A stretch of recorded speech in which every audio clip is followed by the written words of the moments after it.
Let us prepare our hearts and minds for worship as we listen to the morning prelude.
Amen.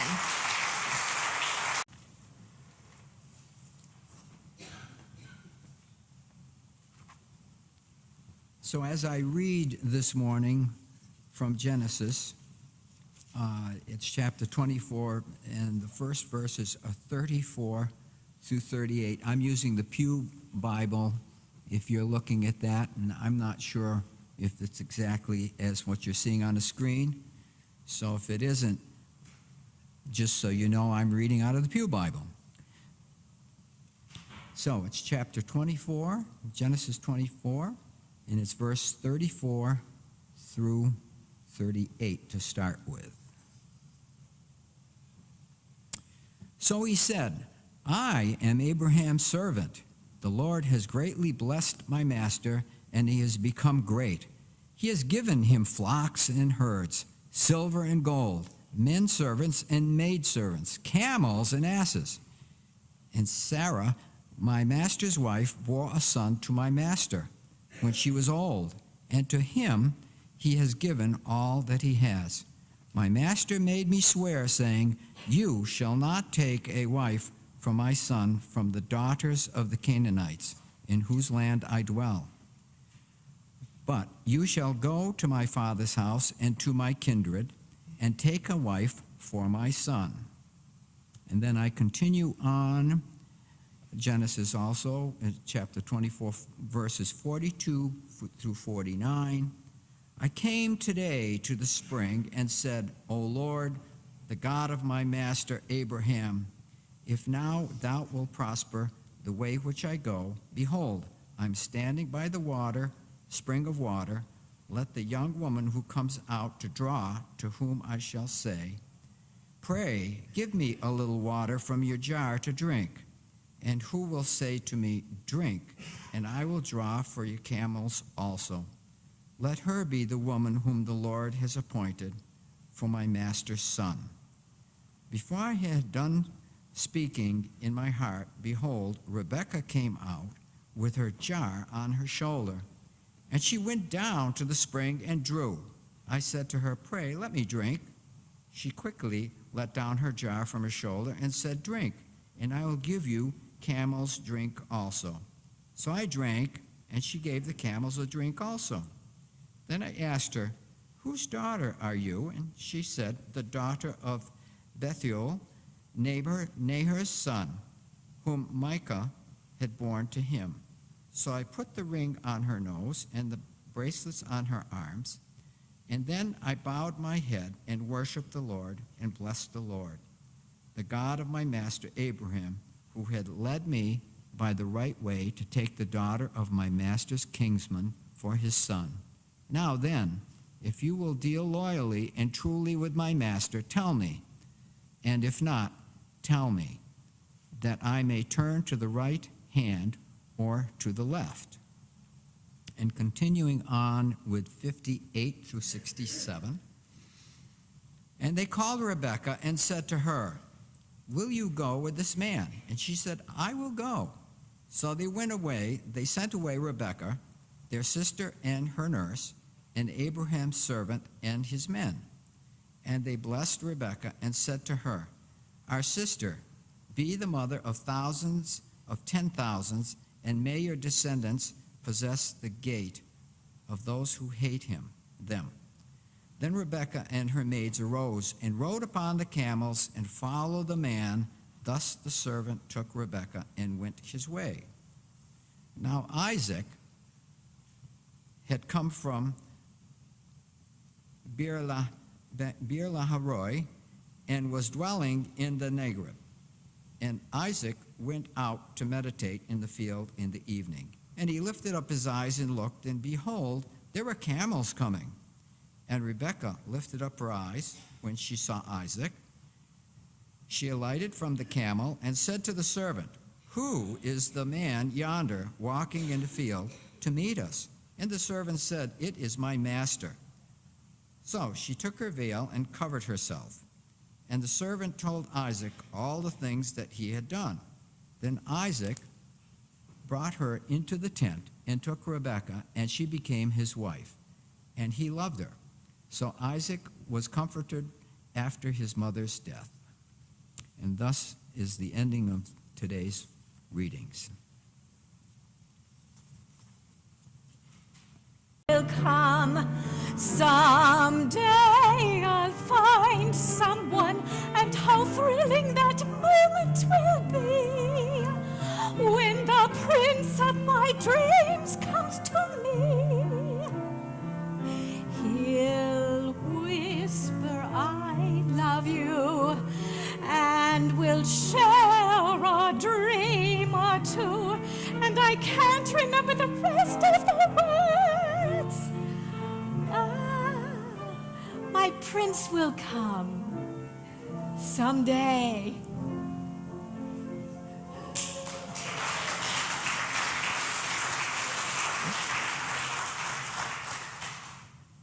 What movie or story is that from? Yeah, oh wow, you guys know your musicals. Yes, it's from Cinderella. And I saw on a sitcom once that the mother was reading the story of Cinderella to her 4-year-old son, and at the end of it, she looked at the words, they got married, and she saw that it said, "and they lived happily ever after," and she said, well, they got married, they had some arguments, they might have had financial challenges, everything didn't go perfectly, they had some ups and downs, but they kept working on it because they loved each other. And the little kid says, "That's not how our teacher said it ended." Which, it's true. We're always taught in the fairy tales that they lived happily ever after, but we know that most of the story is after that. And this wonderful story of Rebekah and Isaac really illustrates what relationships are all about.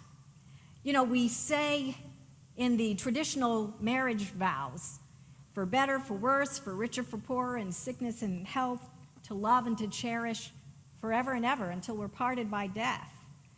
And in all relationships, whether it's between spouses or friends or family members, the story is a little bit more complex than that.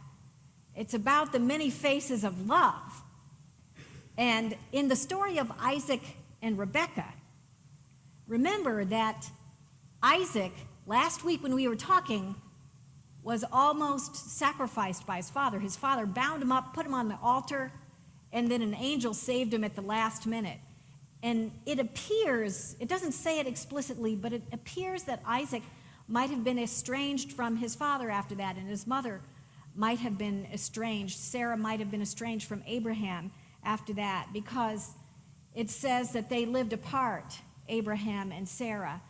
And it also says that that Isaac was bereft after his mother died, that it sounds like he was inconsolable. And so after his mother died, his father said, well, maybe we should find you a wife now. Maybe it's time to find someone who can bring comfort to you. So when I was a kid, the way that you found your significant other was you met somebody at school or at work or, a friends of a friend, or at church. Nowadays, I think a lot of people meet online. It's another way that people find each other. But in the time of the Old Testament, the way that you found your significant other was that your parents chose that person for you. And they didn't want to leave such an important decision to anyone so young as a kid that was about to get married. They wanted to make sure that it was a wiser choice. So Abraham called his servant. He said, I want to find a wife from Isaac, and I want you to get a hometown girl for my son. So I want you to go back to where I came from. And remember, he was in Canaan, which is where Israel is today, and they went back to southern Turkey, which is where Haran was, because remember, they originally came from Ur, which was in Iraq. So they moved from Iraq to southern Turkey to Haran, and then to what they called the Promised Land, Canaan, where Israel is now. And so the servant said, okay, I'll travel back to your hometown, Haran, and I'll see if there's a hometown girl that we can bring back for your son. So he loaded up 10 camels. He traveled there and praying all the way, oh man, this is such an important thing. If I mess it up, I'll be in such trouble. I hope I picked the right one. And he said, God, help me. And so he went to the well in the town of Haran. He went to the well that was outside the town. Now remember, they didn't have a faucet that they could open it and the water would come out. They had a well at the edge of town. This was particularly true in the desert places.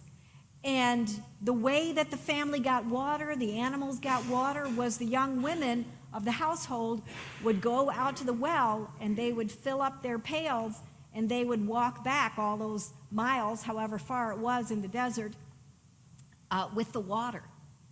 So it was at the end of the day, ostensibly, you imagine when it's cooler, not so hot to be walking out there, and the servant prays, okay, God, give me a sign.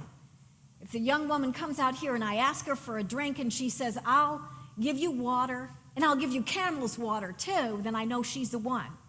Because think of it, it's the end of the day, it's in the heat of the desert, you've worked hard all day, you're lugging these things out there to get water, and then you're going to fill them up, and you're going to have to lug them back. And so doing something extra like watering camels, that is quite a chore. So he says, that's the way I'll tell if this person is really kind, is if she offers to water my camels too. And so that moment, Rebecca appeared and he said, could I have a drink from your pitcher of water? And she says, of course, and let me water your camels too. And so he waters all the camels, and then he says to her, I have some gifts for you. So he gives her 2 gold bracelets, and he gives her a gold nose ring. Now, you thought nose rings were a recent phenomenon, but it's an ancient sign of beauty, a nose ring. So when you see someone wearing a nose ring, say, you must be a very traditional person to be wearing the nose ring. Anyway, he gave her a nose ring, and he said, can I stay with your household? And she said, of course.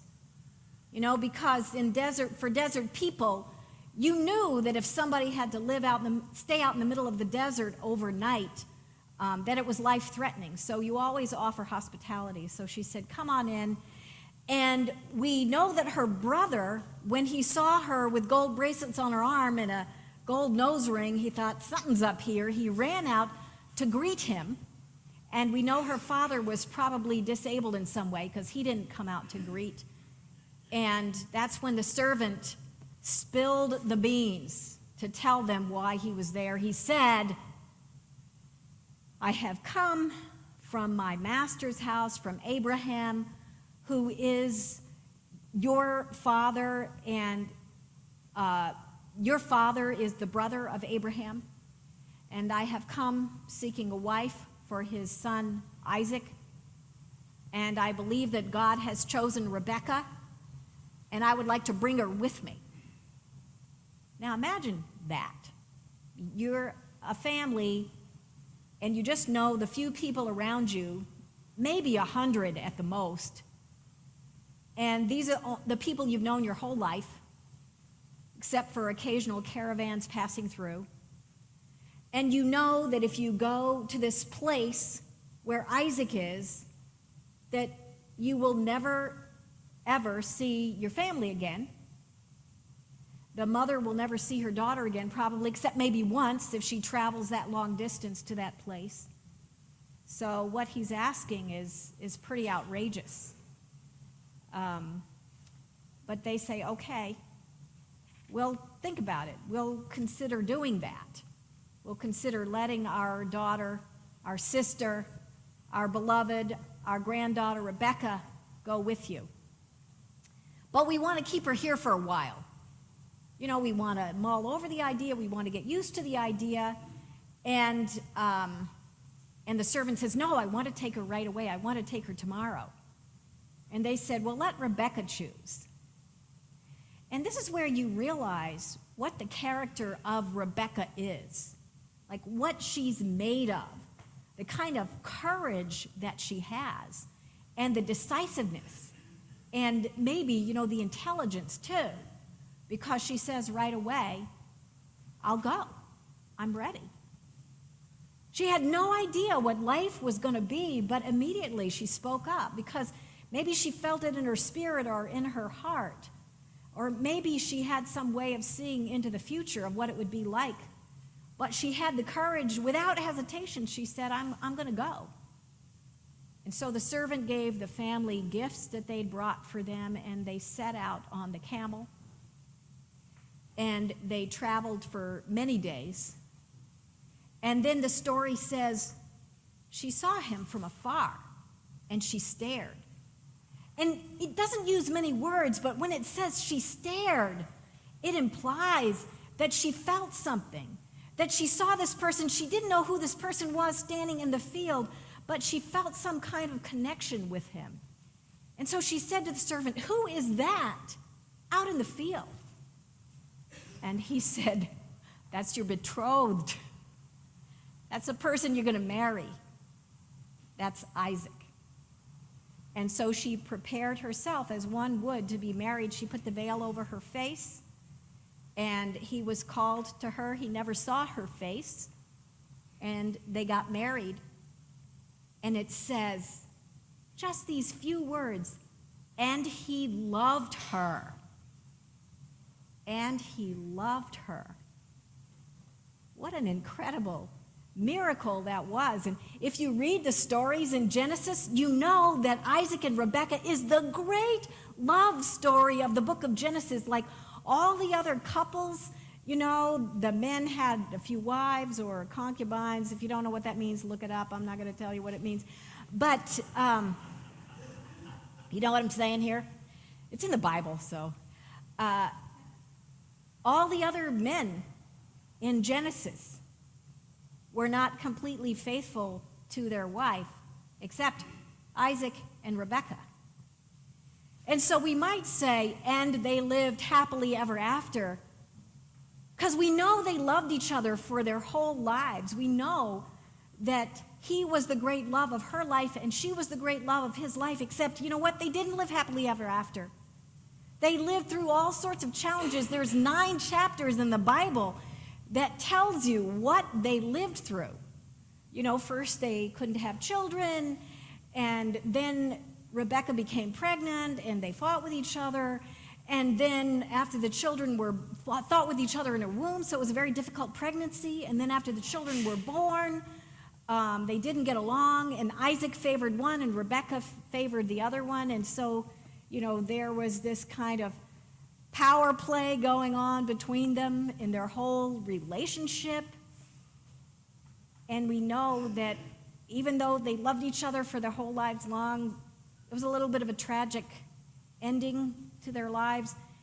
In Genesis chapter 35, verse 8, it says that Rebekah's servant Deborah died that was with her whole life, and that there was much weeping and mourning. And we know that that implies that Rebekah died too at the same time. They both died at the same time. And Rebekah was estranged from both her sons at that time. That one son, Esau, was mad at her because she favored the other son, and the other son, Jacob, had to live in a far country because he was being threatened by Esau. So even though it could be they lived happily ever after, they loved each other very much, their lives were hard. But they looked for the best in the middle of it, I imagine. So the question isn't, how do we find that one, or that friend, or that family member that we feel close to? How do we find someone to love? That isn't really the most difficult question. Because the most difficult question is, how do we keep it? How do we keep these relationships that are so important to us? And it's usually not one big decision that we make in our lives, but it's usually a series of choices that we make every single day. And some days we're closer to the ones we love, and some days we're more distant from the ones we love, whether it's friendship or marriage or family members. Therapists say that there's something that they would call a conversational ball. And the way that people interact around the conversational ball shows, how healthy their relationship is. So that one partner might say, how did work go today? That's throwing out the conversational ball. And the other partner might say, fine. Or might say, That's dropping the conversational ball right on the ground. Or the other person might say, well, it was a tough day. How was your day? That's catching it. And then that's throwing it back. Or the first person might say, hey, did you see the neighbors cut down their oak tree? That's throwing out a conversational ball. It's not about the oak tree. It's about the conversational ball going back and forth. It's about catching it and throwing it back. And if you can picture that as little threads, that's the way that we weave the threads of relationship, whether it's a marriage relationship or a friendship or with family members. It's being willing to toss it back and forth, being willing to take the risk of having that interaction. And I know sometimes people need some space from conversation, which is fine. And some people need more interaction than others, which is fine. You don't have to throw it back and forth every single time. But in general, those choices every day like that, those little bitty choices of hello and goodbye and how's it going, that's what creates the fabric of our lives together. And how we hold grudges or let go of grudges. In all of our relationships, there's plenty of things that hurt our feelings. Because sometimes we're fragile people and other times we're utterly insensitive people, and that's just how we are as human beings. But the choices we make about letting go of something that we don't want to talk about, and if we don't want to talk about it, just forgiving the other person. Or if we're not able to forgive that easily, finding ways to say something, to speak up, to find a new way to deal with whatever it is, that's hurt us. Otherwise, it becomes like acid, it eats away all the good. It's about those daily, weekly, lifetime, monthly interactions that either strengthen or weaken our relationships, one after another after another after another. It's a series of choices. And there was a couple, they were about to celebrate their 50th wedding anniversary, and he said, "How did you live with me in those first few years?" He said, "I know I'm a lot better now. I've really tried hard to be a better husband to you," but he said, "I was so grouchy in those days. Like, I reacted badly, sometimes to the littlest things." And he said, "You were so patient with me." And she said, "Well, it wasn't that hard." And he said, "Well, what did you do?" And she said, "Well, I would go and scrub the toilet." And he said, "Really? That helped? That whenever I said something," and he said, "I said some pretty mean things, you'd go and scrub the toilet?" And she said, "Yeah, it helped a lot, because I did it with your toothbrush."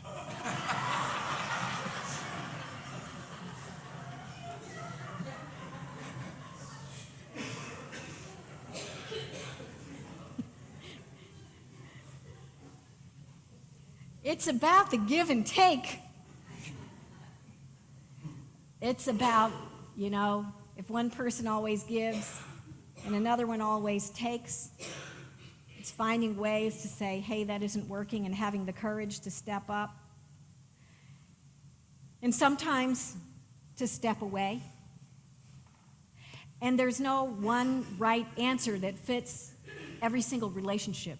There isn't. Except that God will guide us in it. And that's what we know about the relationship between Isaac and Rebekah. And in spite of the incredible tragedies that broke them, that they were able to continue to love each other in the midst of that. That God was there with all of them, leading them and guiding them through everything. And so I think the promise that we can celebrate today is that God is with us. And God helps us to have good relationships. And God will guide us. God is always there, for better, for worse, for richer, for poorer, in sickness and in health, to love and to cherish. And even when we are parted by death, God is with us unto eternity. And knowing that we have the strength of God to lead and guide and to help us, we're able to find ways to live and to love with each other. Thanks be to God for this good news. Amen.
minor, toccata, and fugue.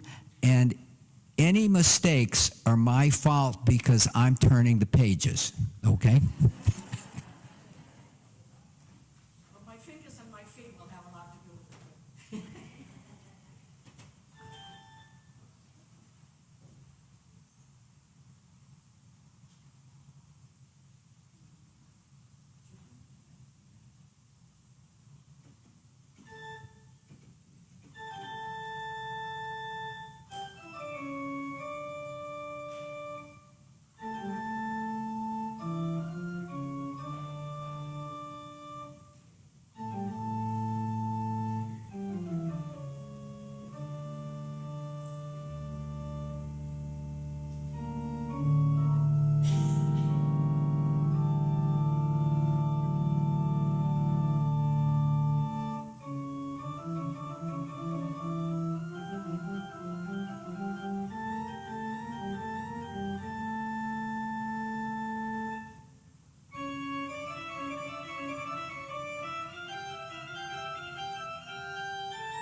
Thank you.